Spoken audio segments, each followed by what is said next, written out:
Hafa everybody, I'm Jason Salas, and you know what we do here on the show is we like to celebrate members of our community for doing amazing things. I have one such member right here from Central Guam.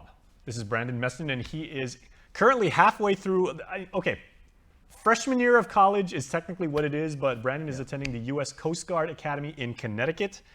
Yes. You're a college student, but that's not exactly the typical collegiate experience. Yeah, and everything. So first of all, welcome to, and you know what, thank you for your service. We tell everybody who has ever served that you are in training to be a military officer, and we thank you for making that choice. Thank you for your support, and knowing that the island of Guam is behind me, it definitely makes it a lot easier. Now, you're an FD grad, you were in NJROTC. Yes. Over FD. So how do you feel that prepared you for, the next step, which is now, training to be a military officer? I would say that NJROTC definitely helped me build the military mannerisms and the core values of what it means to be in the military and as an officer. In the Navy, it's honor, courage, and commitment. In the Coast Guard, it's honor, respect, and devotion to duty. But it all surrounds one thing, and it's that as an officer, you're supposed to lead and be an honorable and integrable person. And I would say that JROTC definitely helps you with that portion of it. Outstanding, as you just said. Okay, now with your pedigree, I mean, you're an outstanding student in the classroom. You're a very, very accomplished paddler. For FD. I mean, you've done it all, right? You could have basically gone to any college in the country, right? West Coast, East Coast, middle of the country, what have you.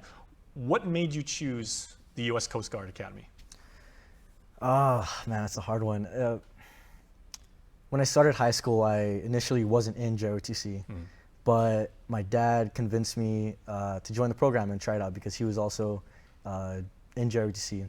So I tried it out and instantly fell in love with the military and the opportunities that the military gives out.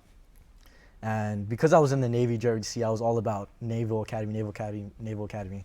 And my goal was to become a Marine, maybe a Marine pilot at the Naval Academy. And it wasn't until junior year when I found out about the Coast Guard Academy, found out that the mission completely different than all the other branches. It's focused on humanitarian. It's focused on a humanitarian aspect of serving. And then when I found out that the Coast Guard saves lives, stops drugs from entering the country, I instantly knew that Coast Guard was going to be my #1 choice. Okay, now you were accepted. And this is amazing, ladies and gentlemen. You were accepted to both Annapolis, the U.S. Naval Academy, and the U.S. Coast Guard Academy. Obviously, as a high school student, there's a ton of peer pressure. You're thinking about can I beat my team's paddling? You're thinking about your SAT score and everything. Oh yeah, definitely. I can't even imagine what you went through, Brandon, deciding between which service academy you wanted to attend. What was that like? Yeah, it was hard. I applied to both academies very early before the end of 2022 and heard back from the Coast Guard around Christmas time. And I guess when I first heard back from them first, and I instantly just told myself like, I'm not gonna get into the Naval Academy. I have the Coast Guard already, so I'm just gonna go there. And then 3 months later, March time comes around, hear back from the Naval Academy, and it's like, wow, I just got my 2 dream schools right in front of me, and I have 2 months to choose where I want to go. And I want to thank my dad for definitely helping me get through this decision because Dad, by the way, is off there, but off camera. But he wants to give the spotlight to you because this was your decision. You are becoming a man, definitely. And ultimately you will serve the country. So that's amazing. Yeah, but shout out to Dad. Yeah, love my dad.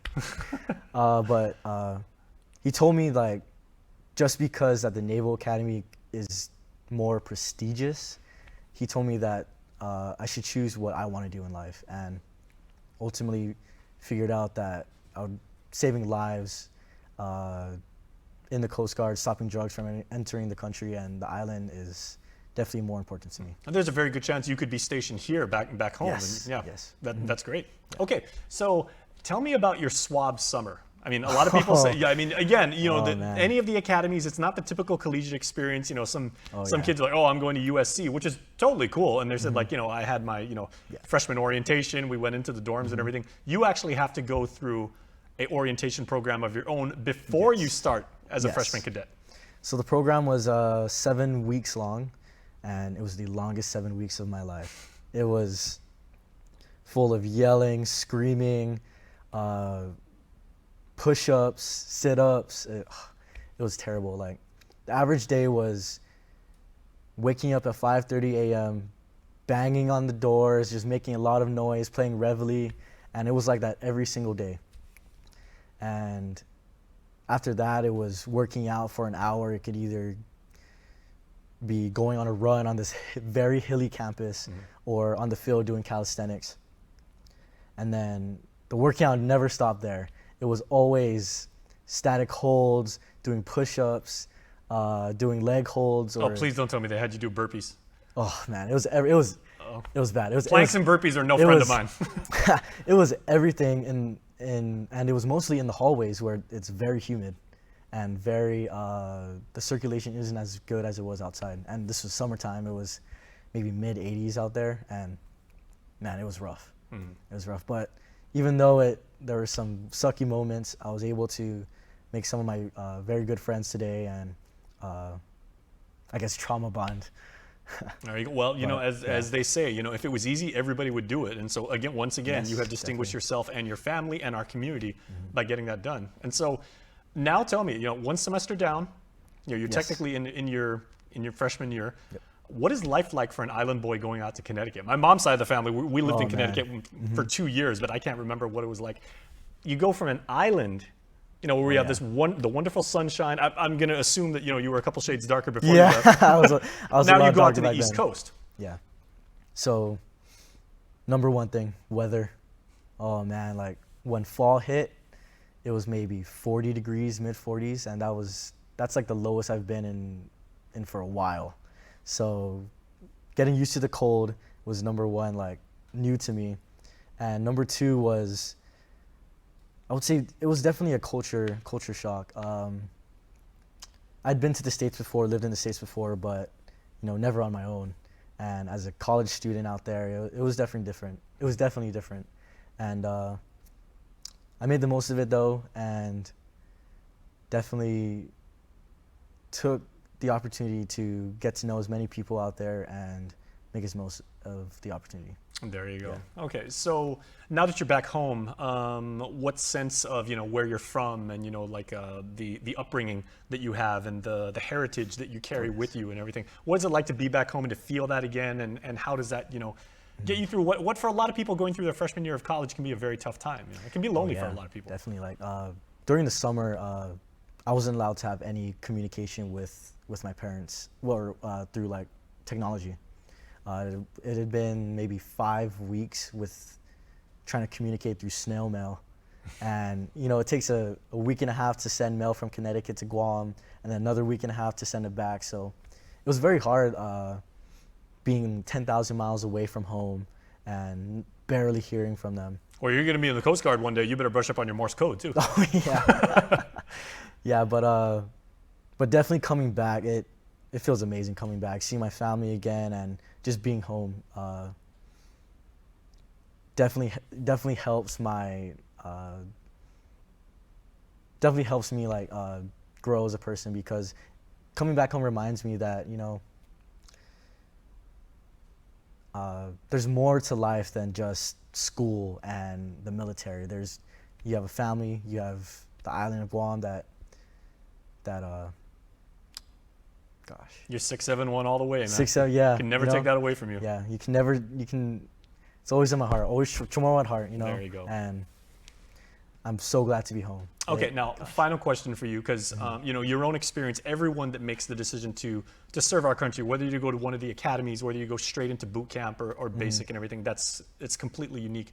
What words of wisdom would you give to young people right now who are saying, I saw that thing on KUAM on YouTube, Brandon inspired me. I've got questions. I don't know how to start. I don't know how to prepare myself and everything. For people that are kind of considering, serving in the military, what would you say to them? If you're considering to join the military, I'll definitely say that, times are going to get rough. It's going to be very hard, but you got to know that everyone around you is going through the same thing, and you're not alone. Everyone around you wants to help, and all you have to do is ask. And more times than not, when you ask for help, you will get help. And I guess another piece of advice is that when you're in a tough situation, when you're faced with failure, the best thing you can do is learn from it and not stay in the hole that you create for yourself. Absolutely. Well, I got to tell you, man, from the civilian standpoint, you're only halfway through your freshman year. You've got the leadership already of an upperclassman, man. And it has been an absolute pleasure. Thank you so much. Welcome home, and we wish you a safe journey back to school. Thank you. It's good to be home. Yeah. And I'm so much older than you are and everything, but I am really, really honored to have young people like you ultimately watching our back and serving our country. Someday as a military officer, Thank you you're going to make a fine I really one. appreciate it. All right. Yeah. Brandon Mesngon, everybody, at the U.S. Coast Guard Academy, serving our country already with tomorrow pride, doing it honorably. Congratulations to you and all your success. Thank you so much. All right, we'll see you next time. BOTH Guam.